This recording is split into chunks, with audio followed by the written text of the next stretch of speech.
my goal actually here is not to make myself indispensable, because imagine this. You own a business, you are in a career, you lead a team, and the first thing that comes to mind is, okay, how can I have job security? How can you have job security? How can you have security in your business? Is you being indispensable, which means that you take on tasks that you shouldn't probably taking because you want to be needed. And I thought, okay, if I'm not needed here as a leader of this pack, what would I do then?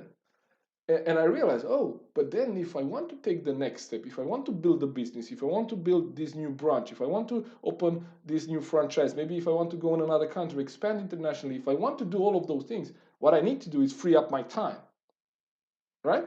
So I realized, okay, so what I need to do is I need to make myself dispensable, and I need to grow leaders in my team for them to pick up, what I can do, but what they can do even better than me, and to free up my time. And this is what I've done.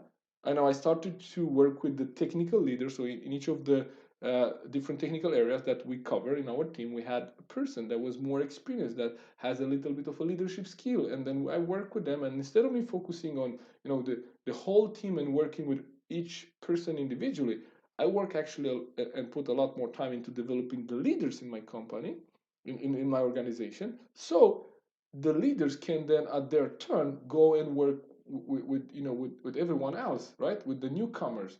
So instead of me having an intern and spending my time with the intern to teach them things that there were 3 or 4 other people in my team that could teach them, I chosen to spend my time into investing in my leaders, developing leaders, and at their turn they started to pour into the company, right? And so it was 3 years in that I become,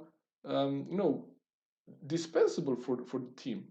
And I had some periods when I tried to actually prove and see, are we there yet or are we not? And how I done that is like in a peak period, I took 2 weeks off. Now I had to convince my manager and everything, but I had a good reason, and I took 2 weeks off.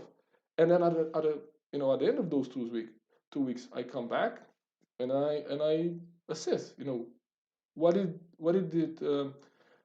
what went wrong, what stopped, where did we get stuck, right? What couldn't you do without me?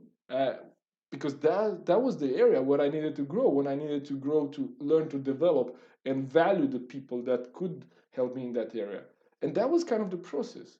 Now, the reason why I give you all these stories, for you to kind of grasp what's the value, and why this is important for you, when you, instead of focusing of doing things yourself, keeping control, focus on growing your people, and your people will take care of the other people in the organization, and they at their turn, they will take care of the customers.